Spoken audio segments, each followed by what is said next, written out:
এখন আমরা সবাই একটু বেশি স্বাস্থ্য সচেতন, সেই জন্য আমরা সবাই একটু স্বাস্থ্যকর খাবার খেতে পছন্দ করি। আবার সেটা যদি হয় ব্রেকফাস্ট, তাহলে তো আর কোনো কথাই নেই। তাহলে আসুন, আজ আমি একটা খুব সুন্দর হেলদি, প্রোটিনে ভরপুর একটা জলখাবার রেসিপি নিয়ে চলে এলাম। এটা সকালের জলখাবারেও খেতে পারেন কিংবা রাতের ডিনারে। নমস্কার, আপনারা এখন দেখছেন রান্না ভালোবাসি। রান্না ভালোবাসির আরও একটা নতুন রেসিপি নিয়ে সবাইকে স্বাগত। আজ আমাদের রেসিপিতে থাকছে হেলদি, প্রোটিনে ভরপুর একটা ব্রেকফাস্ট রেসিপি। এই ব্রেকফাস্ট বানিয়ে নেওয়ার জন্য মেজারিং কাপের হাফ কাপ সুজি নিয়ে নিলাম।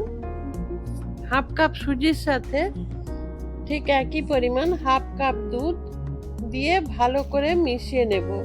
মিশিয়ে নেওয়ার পর এটা ঢেকে 15 মিনিট রেখে দেব।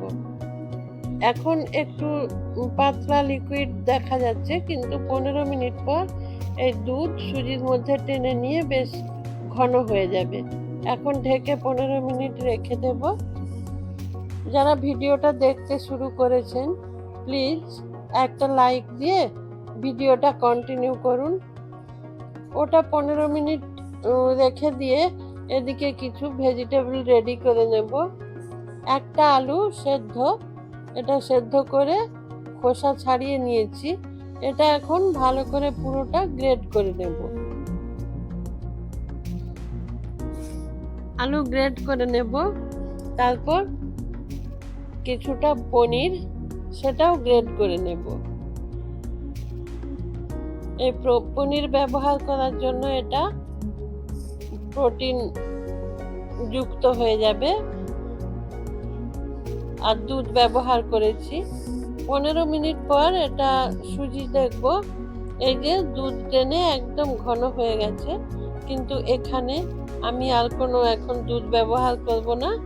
এখন ওই গ্রেট করে রাখা আলু আর গ্রেট করে রাখা পনির দিয়ে দেব। তারপর কিছু ভেজিটেবল দিয়ে দেব। প্লিজ একটা লাইক দিয়ে ভিডিওটা কন্টিনিউ করুন, আর আমার চ্যানেলটা সাবস্ক্রাইব করে আমার পাশে থাকবেন। ডান দিকে থাকা বেল আইকনটা প্রেস করে দেবেন, তাহলে আমার রান্নার সমস্ত নোটিফিকেশন আপনার কাছে পৌঁছে যাবে।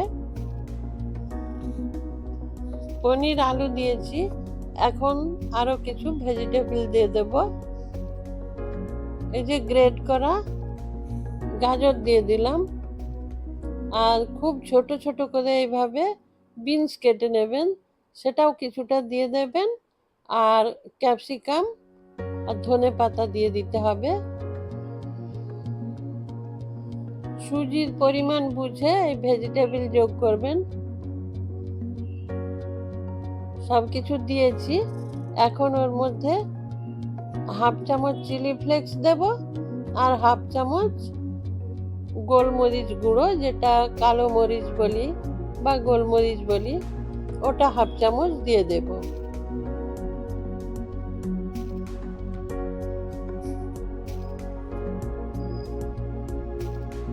অরিগ্যানো দিলাম, হাফ চামচ থেকে একটু কম পরিমাণে অরিগ্যানো দিয়েছি। এখন দই দিয়ে দিলাম, 50 গ্রাম দই, ওটা দিয়ে দিলাম। এবার পরিমাণ মতো নুন দিয়ে দিতে হবে।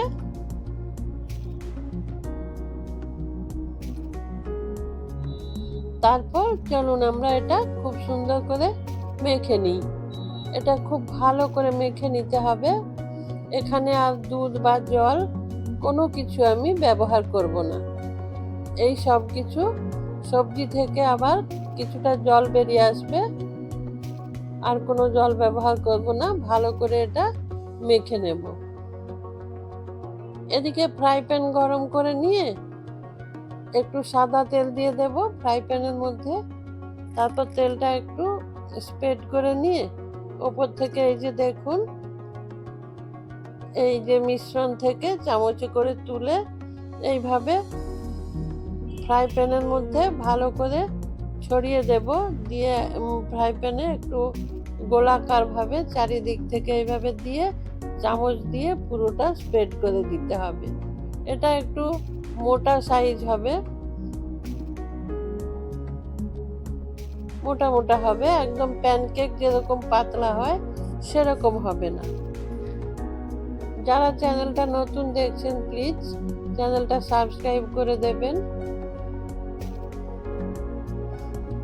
তাহলে আমি রান্না করার আরো বেশি উৎসাহ পাবো। এই যে এইভাবে দিয়ে দেবেন, দিয়ে চারিদিকটা ভালো করে একটু কোথাও মোটা কোথাও পাতলা যেন না হয়, সেই জন্য চামচ দিয়ে পুরোটা একটু ভালোভাবে চাড়িয়ে দিতে হবে। দিয়ে ওটা ঢেকে দেব, ঢেকে দিয়ে মিডিয়াম ফ্লেমে 5 থেকে 7 মিনিট রান্না করে নিতে হবে। এই যে ঢেকে দিয়েছিলাম, দেখুন কত সুন্দর সবকিছু কুক হয়ে গেছে। এখন ওপর থেকে একটু তেল ছড়িয়ে দিয়ে তেলটা চামচের পেছন দিয়ে এইভাবে পুরোটার মধ্যে মাখিয়ে দেব। এই যে এইভাবে মেখে দেব, দিয়ে এটা উল্টে দেব। উল্টে দেওয়ার জন্য এটা একটা প্লেট নিয়েছি, এই প্লেট ফ্রাই প্যানের ওপর থেকে ঢেকে দিয়ে এইভাবে উপর করে দিলেই প্লেটের মধ্যে চলে আসবে। তারপর এই যে এইভাবে উল্টে ওই দিকটা ফ্রাই প্যানের মধ্যে দিয়ে দেব। এভাবে সবগুলো ভেজে নিতে হবে। একটা হলেই আশা করি আমাদের ব্রেকফাস্ট কমপ্লিট হয়ে যাবে। এটা একটা হোল মিল, আর কোনো কিছু এর সাথে নেওয়ার দরকার নেই। যদি সস দিয়ে খেতে চান খেতে পারেন, কিংবা কোনো একটা নারকেল বা বাদামের চাটনি দিয়ে এটা খাওয়া যায়। এতক্ষণ আমার সঙ্গে থাকার জন্য সবাইকে অসংখ্য অসংখ্য ধন্যবাদ। নমস্কার, ভালো থাকবেন সবাই, সুস্থ থাকবেন।